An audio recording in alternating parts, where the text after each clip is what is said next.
Hello friends, welcome to my investor. Video में बात करेंगे राजेश एक्सपोर्ट स्टॉक के बारे में। कुछ चीज़ आपको समझाने के लिए मैंने मंथली टाइम फ्रेम लिया है। सिंपल चीज़ आपको बताऊंगा। सबसे पहले अगर आप इस गिरावट को मेजर करोगे तो आपको कुछ चीज़ें क्लियर होंगी, ठीक है। तो यहाँ पर गिरावट आपको मेजर करनी है, ठीक है। सिंपली मैं यहाँ पर आपको मेजर करके दिखाता हूँ कि जो गिरावट है वो कितनी हुई है। एकदम हाईएस्ट पॉइंट को नापेंगे, ठीक है। 1027 से प्राइस गिर कर आ गया हमारा 230 रुपये तक, ठीक है। गिरावट हुई 80%। 80% तक स्टॉक गिर चुका है, तो ये गिरावट पहली नहीं है। ऐसी गिरावट इस स्टॉक में पहले भी हो चुकी है, ठीक है। आप देखोगे तो इसको मेजर करोगे तो ये प्राइस जो गिरावट थी ये 166 रुपये से गिर कर ये स्टॉक कितने रुपए पे चला गया था?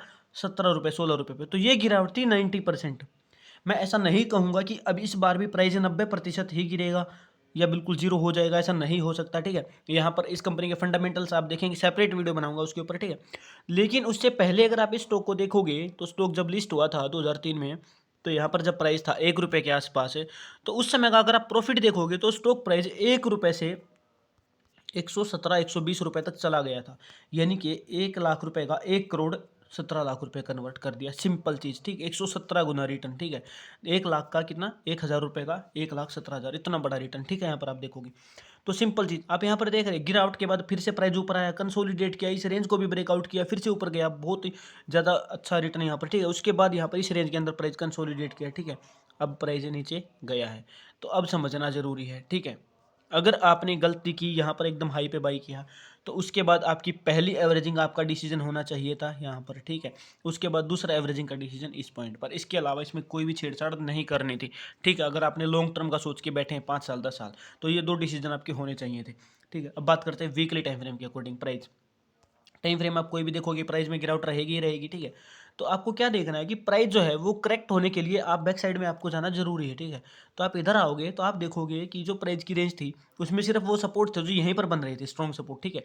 यहाँ पर प्राइस बन रहा था, फिर यहाँ पर बन रहा था, ठीक है। तो इस सपोर्ट को इसने ब्रेकआउट कर दिया नीचे की तरफ, ठीक है। तो अब संभावना है कि आगे जाके कहाँ पे सपोर्ट करेगा। तो वीकली टाइम फ्रेम के अकॉर्डिंग हमारा डिमांड जोन होना जरूरी है। तो यहाँ पर आप देखोगे ना, तो ये प्राइस रेंज इसमें कंसोलिडेट कर रहा है। यानी कि अब जो है 99% की जो पॉसिबिलिटीज़ है वो प्राइस की यहाँ से करेक्ट होने की बन रही है, ठीक है। कि यहाँ पर जो नए इन्वेस्टर्स यहाँ पर एंट्री ले सकते हैं, अब भी यहाँ से इसमें बाइंग हो सकती है, क्योंकि ये स्टॉक अपने 52 वीक के, या आप बात करेंगे पिछले 5 साल 6 साल के अपने लो पे आ गया है अब, ठीक है। तो अब इसमें नई एंट्री बनने के डिसीजन यहाँ पर हो सकते हैं। उसके अलावा आप देखोगे तो अगर मैं इसको मंथली कैंडल्स के अकॉर्डिंग देखूंगा तो मंथली कैंडल्स में मुझे यहाँ पर सेलिंग का प्रेशर दिख रहा है। इससे पहले जो एक कैंडल बनी जिसमें बायर और सेलर के कोई इक्वल डिसीजंस थे, उसके बाद यहाँ पर सेलर का डिसीजन बढ़ा। तो मंथली कैंडल्स के अकॉर्डिंग मुझे समझ आ रहा है कि प्राइस में गिरावट रहने की संभावनाएं हैं, ठीक है, मंथली कैंडल के अकॉर्डिंग। उसके बाद वीकली टाइम फ्रेम के अकॉर्डिंग मुझे यही चीज़ें दिख रही हैं, ठीक है। बायर्स में थोड़ा प्रेशर लगा रहे हैं, देखो कैंडल्स में नीचे की तरफ विक बढ़ रही है, यानी कि बायर्स प्रेशर लगा रहे हैं, ठीक है। इस कैंडल में हमें पता चल रहा है कि बायर और सेलर का डिसीजन नहीं था, सेलर ने थोड़ा प्रेशर लगाया, ठीक है। तो अब क्या करना है, अब यहाँ पे आपको एक रेंज ड्रा कर लेनी है, ठीक है। वैसे तो आपको ये लाइन दिख रही है, प्राइस आपको समझ आ रहा है, ठीक है, कि प्राइस इस रेंज में अभी यहाँ पर है, ठीक है। तो यहाँ पर बाइंग की काफ़ी बड़ी कैंडल्स आपके सामने यहाँ पर रखे हुए हैं। तो सिंपल अभी आपको क्या करना है, इस रेंज के ऊपर नज़र बना के रखनी है, ठीक है ना। यानी कि अगर आपका प्राइस ब्रेकआउट मिलता है 242 के ऊपर, यानी कि प्राइस 242 के ऊपर आके कंसोलिडेट करता है, 2 से 3 वीक बिताता है ना इसके ऊपर आके, यानी कि मिनिमम 5 से 6 कैंडल आपकी होनी चाहिए, ठीक है। एक महीने तक प्राइस 242 के ऊपर सस्टेन करना चाहिए, तभी जाके आपकी डिसीजन होगी इसमें नई एंट्री की, ठीक है। और जिन्होंने वैसे तो लॉन्ग टर्म के लिए तो इसमें कोई डिसीजन है नहीं, जैसा कि मैंने आपको बता दिया मंथली कैंडल्स के अकॉर्डिंग दो जगह पे एवरेजिंग होनी चाहिए थी, 5 साल 10 साल के लिए। और क्योंकि 5 साल 10 साल के लिए आदमी तभी इन्वेस्ट करता है तब उसको अपनी गलतियां छुपानी होती हैं, ठीक है।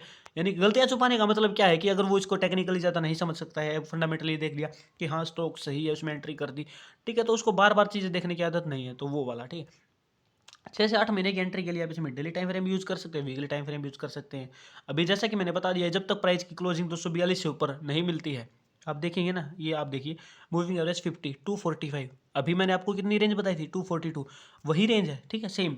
तो इसके ऊपर सस्टेन होना जरूरी है प्राइस। पहला टारगेट आपका रहेगा 294, दूसरा टारगेट 231, तभी होगा, ठीक है। इससे भी रजिस्टर्ड नहीं हूँ, लेकिन जो चीज़ आपको बताई है आप एकदम देख के बारीक समझ सकते हैं कि हाँ मैंने एकदम सही बताया है। तो मुझे उम्मीद है मेरी चीज़ आपको पसंद आई है, मेरी वीडियो पसंद आई है। वीडियो पसंद है, वीडियो को लाइक करें और चैनल को सब्सक्राइब किए बिना ना जाएं। Thank you very much.